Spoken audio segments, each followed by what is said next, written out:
नमस्कार, मैं हूं विजयश्री और स्वागत है आपका सियासत नगरी में। धर्म, आस्था और भक्ति का एक ऐसा संग पूरे देश को एक नई दिशा दी है। सनातन हिंदू पद यात्रा। धीरेन्द्र कृष्ण शास्त्री के नेतृत्व में यह यात्रा न केवल धार्मिक जागरूकता का प्रतीक है, बल्कि समाज को एकता और भाईचारे का संदेश भी दे रही है।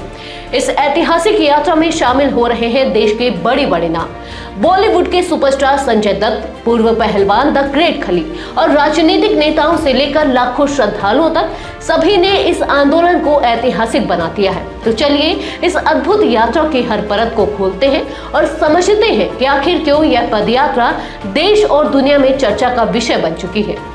21 नवंबर को बागेश्वर धाम से शुरू हुई यह यात्रा अब उत्तर प्रदेश में प्रवेश कर चुकी है। यह यात्रा केवल 8 दिनों की नहीं है, बल्कि एक ऐसा आंदोलन है जो सनातन धर्म की भव्यता और ताकत को पुनर्स्थापित करने का प्रयास कर रहा है।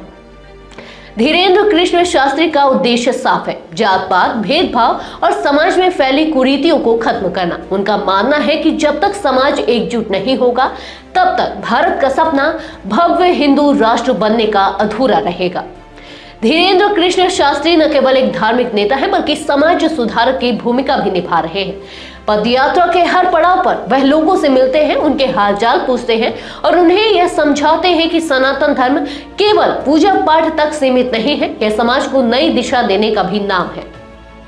इस यात्रा का सबसे बड़ा आकर्षण बना बॉलीवुड सुपरस्टार संजय दत्त का शामिल होना। यात्रा के दौरान संजय दत्त ने धीरेन्द्र कृष्ण शास्त्री के साथ कई किलोमीटर तक पैदल चलकर न केवल अपनी आस्था व्यक्त की, बल्कि लोगों के बीच एक नई ऊर्जा का संचार किया। संजय दत्त ने मंच पर माइक संभालते ही हर हर महादेव के नारे लगाकर माहौल को भक्तिमय बना दिया। उन्होंने धीरेन्द्र कृष्ण शास्त्री की प्रशंसा करते हुए कहा, धीरेन्द्र कृष्ण शास्त्री मेरे छोटे भाई की तरह हैं, जिन्हें मैं गुरु जी कहता हूँ। वह जो काम कर रहे हैं वह अद्भुत है। अगर वह मुझसे कहें कि संजय दत्त तुम्हें मेरे साथ ऊपर चलना है, तो भी मैं बिना सोचे समझे उनके साथ चल दूंगा। संजय दत्त के इस बयान ने न केवल वहां मौजूद हजारों श्रद्धालुओं को झकझोर दिया, बल्कि यह भी दिखाया कि धीरेन्द्र शास्त्री केवल धार्मिक नेता ही नहीं, बल्कि लोगों के दिलों में एक खास जगह रखते हैं। संजय दत्त के अलावा पूर्व पहलवान द ग्रेट खली ने भी इस यात्रा में शामिल होकर इसे और भव्य बना दिया। खली ने धीरेन्द्र शास्त्री की सराहना करते हुए कहा कि वे समाज में नई ऊर्जा और सकारात्मक बदलाव ला रहे हैं। मुंबई और फिल्म जगत से जुड़े अन्य कई नाम भी इस यात्रा का हिस्सा बने। इसे न केवल इस आयोजन की भव्यता को बढ़ाया, बल्कि यह भी दिखाया कि धर्म और भक्ति की कोई सीमा नहीं होती। धीरेन्द्र कृष्ण शास्त्री यात्रा के दौरान न केवल भाषण देते, बल्कि लोगों से व्यक्तिगत रूप से मिलकर उनके हालचाल पूछते हैं। वह हर जाति, हर वर्ग के लोगों को गले लगाकर यह संदेश देते हैं कि सनातन धर्म का असली उद्देश्य समाज में समानता और समरसता स्थापित करना है। हमें जात पात और भेदभाव को खत्म करना होगा, तभी हम एक भव्य हिंदू राष्ट्र का सपना साकार कर सकते हैं।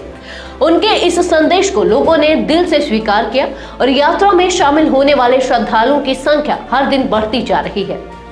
इस यात्रा को न केवल धार्मिक बल्कि राजनीतिक समर्थन भी मिल रहा है। कांग्रेस विधायक जयवर्धन सिंह, पीडब्ल्यूडी मंत्री राकेश सिंह और कैलाश विजयवर्गीय जैसे नेता इस यात्रा के समर्थन में सामने आए हैं। कैलाश विजयवर्गीय ने यात्रा के भव्य स्वागत के दौरान कहा, मैंने कई यात्राएं देखी है, लेकिन यह सबसे अलग है।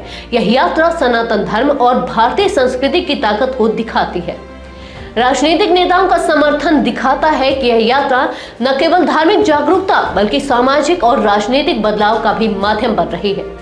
यह यात्रा केवल भारत तक सीमित नहीं रही, विदेशों से भी हजारों श्रद्धालु इसमें शामिल हो रहे हैं। यह दिखाता है कि सनातन धर्म का संदेश सीमाओं को पार कर रहा है और एक वैश्विक आंदोलन का रूप ले रहा है। सनातन हिंदू पदयात्रा केवल एक धार्मिक आयोजन नहीं, बल्कि यह समाज को एकजुट करने और एक भव्य हिंदू राष्ट्र का सपना साकार करने का प्रयास है। क्या यह यात्रा भारत में धर्म और राजनीति के नए समीकरण बनाएगी? क्या धीरेन्द्र कृष्ण शास्त्री के प्रयास सनातन धर्म को और अधिक मजबूती देंगे? इन तमाम सवालों के जवाब और यात्रा से जुड़ी हर अपडेट के लिए जुड़े रहिए सियासत नगरी के साथ। वीडियो को लाइक करें, कमेंट करें और चैनल को सब्सक्राइब करना ना भूलें। जय सनातन धर्म।